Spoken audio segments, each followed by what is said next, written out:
Subscribe now and press the bell icon. Never miss an update. قائد جمعیت حضرت مولانا فضل الرحمان صاحب، حضرت مولانا سید کنور شاہ صاحب، تاج و تخت ختم نبوت. تاسو ته پته لګي قائد ملت اسلامیہ یو حکم کړی دی او عام مسلمانان هم خپل اورېدلی دی همیټ باندې چې 7 ستمبر باندې د هفتې په ورځ باندې تاسو یوم الفتح منع وکړئ. موږ د هغه د حکم مطابق د چوک کې راجمع شوي یو. په ټوله ضلع کې همدا پروګرامونه دي، خو دا یو مرکزي ځای دی، نو د مختلفو طرفونو نه بعضې ملګري هم راغلي دي. وروڼو یوم الفتح څه ته وایي؟ په 7 ستمبر باندې 1974 باندې مسلمانانو فتح کړې ده. او فتح دا ده چې د ختم النبوت مسله دا اجماعي ده، د رسول الله صلی الله علیه وسلم پس بل پیغمبر نه راځي. عیسی علیه السلام به راځي خو مخکې نه پیغمبر، او د رسول الله صلی الله علیه وسلم شریعت به چلی. بیا مختلف وختونو کې دجالان پیدا شوي دي او د نبوت دعوې کړې دي، خو د هغوی ډېره سرکوبي شوې ده. په دې اخر کې مرزا غلام محمد قادیاني په قادیان کې پیدا شو او هغه دعوه د نبوت وکړله او څه بعضې ملګري پیدا شو. د وخت علماو د هغه پوره مقابلې کړي، مناظرې ورسره کړي دي. او کله چې زمونږ قوت په اسمبلی کې راغی، سیاسي قوت الله موږ له په لاس راوستی ده، مذهبي قوت، سیاسي قوت د علماء کرامو لاس ته راغی. نو په دغه یو موقع کې تاسو وګورئ، تاسو آیین وګورئ، کوم هوښیار خلک چې زاوی نه اپیل کوم چې دا څونه اسلامي دفعات زمونږ په د پاکستان په آیین کې دي، دا د یو څو علماء کرامو برکات دي چې زمونږ آیین ته موږ اسلامي آیین ویلی شو. او د ټول نه لویه مسله د قادیانانو غیر مسلم اقلیت ګرځول، کافران خو ټولې دنیا ته دا ښکاره کول چې دا دي کافر او دی د لستوڼې مار دی. بار ملکونو ته دا پیغام لاړ د مفتی محمود رحمت الله علیه او د هغه د ملګرو په برکت باندې چې دا قادیانان دا مسلمانان نه دي، دا کافر دي. الله تعالی هغې کې موږ کامیاب کړو، الله موږ له فتح راکړه. دا وخت نه واغله تر دې وخته پورې د تحریک انصاف د حکومته پورې په قادیانانو باقاعده پابندي وه. هر قسم حکومتونه راغلي دي، دا سزبرګان نو، مسلم لیگ، پیپل پارټي او دارنګې فوجي حکومتونه. هغه پابندۍ چې کوم 1974 کې په قادیانانو لګېدلې وې هغه برقرار پاتې شوې. او چې کوم څیزونو باندې د دوی پابندۍ وې، لکه دوی به خپل عبادتګاه ته مسجد نه وایي، جومات ورته نه وایي، دوی به بانګ نه وایي، دوی به مونځ خپل عبادت ته مونځ نه وایي. دا مختلفې پابندۍ په آیین کې ولیکلې شوې. دا ډېره لویه فتح درو، دا خلکو ډېر نه پېژاندل،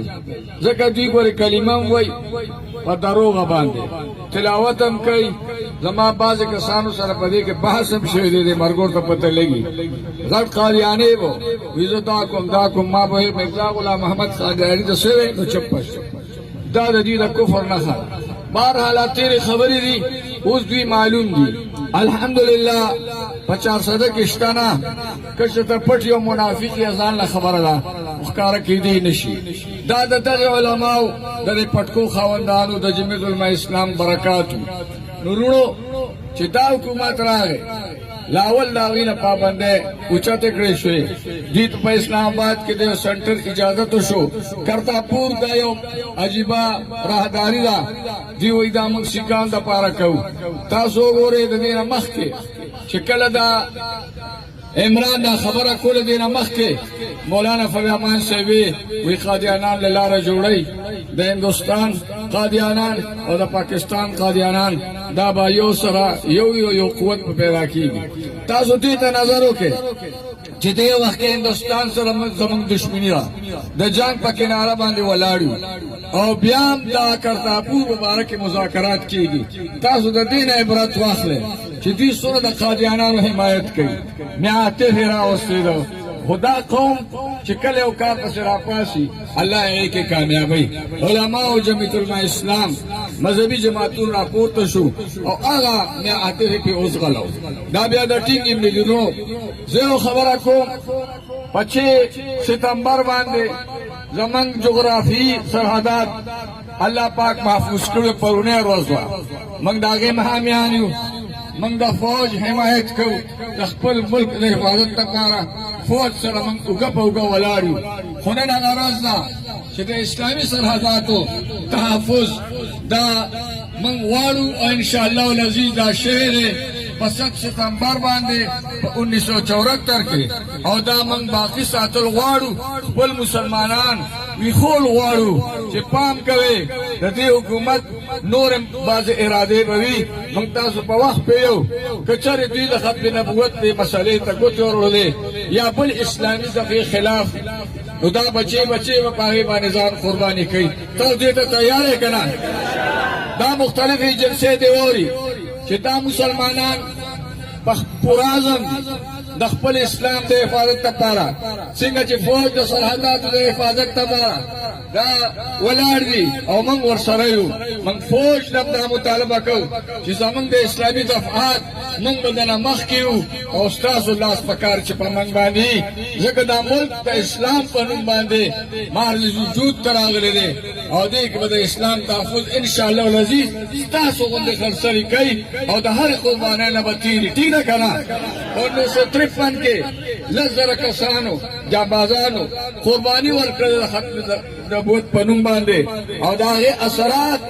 الله پاک 1974 کې د سیاست په شکل کې او د جمهوریت په شکل کې الله زموږ مسلمانانو ته کامیابي ورکړه او هغې مسله د ختم نبوت کې موږ کامیاب شو وروڼو موږ بیا دې حکومت ته دا وایو چې ګورې د اسلامي دفعاتو خلاف که ستاسې ارادې وي ګورې دا بار نه باسې هسې مولانا فضل الرحمن صاحب قوم راپورته کړی دی او انشاءالله العزیز په اکتوبر کې ستا یو څو ورځې دي اکتوبر کې به ته بستره ګول کې او زه به د وطن نه استعفا ورکړې دا مسلمانان دې ته تیار دي د مولانا صاحب هر اشاره باندې دوی عمل کول تیار دي او موږ خپل کارکنانو ته وایو چې د الله د دین لپاره د دې ملک لپاره تاسو بالکل بلاو تړئ او موږ به د مولانا صاحب په اشاره باندې هیڅ قربانۍ باندې سر نه یو هرې قربانۍ ته به تیارېږو د الله د رضا لپاره د ملک د حفاظت لپاره د کشمیر مسله شروع درلو زموږ خارجه پالیسي ډېره کمزور ده وګورئ منګه پکار ده چې خارجه پالیسي کې تبدیلی راولي موږ دا بیروني ملکونه دا ځان سره کو او د کشمیر مسله کې دا موږ خپل حامیان کو د کشمیر مسله کشمیر باندې ظلمونه کېږي د مسلمانانو باندې مخکې قبایلو 20,000 قبایلو دا لږ کشمیر چې دی دا په خپل قربانو سره په خپل ذاتي ټوپکو سره هغه حاصل کړی دی او دې حکومت تاسو وکتل هغه قبالیت ختم کو د قبایلو قوت ختم کو دا د امریکې په اشاره باندې دا ټول خبرې کېږي کم خلک چې د ملک لپاره قرباني ورکوي کم خلک چې د اسلام لپاره قرباني ورکوي هغه تتر بتر کړل خو بیا هم د مولانا صاحب دا هغه صحیح اقداماتو خلاف حکومتونه فیصله کوي د امریکې د خوشحالو لپاره خو نور دوی له موږ مخه نه ورکوو انشاءالله العزیز بستره به ورته ګول کوو او د قادیانیت په مسله کې که چېرې دوی لږ غوندې حرکت وکړو د ختم نبوت خلاف د ټول مسلمانان به دې سړکونو ته روځي او هر قسمه قرباني به ورکوي ستاسو بیا شکریه ده الصبح بدا من طلعته والليل دجا من وفرته فأقر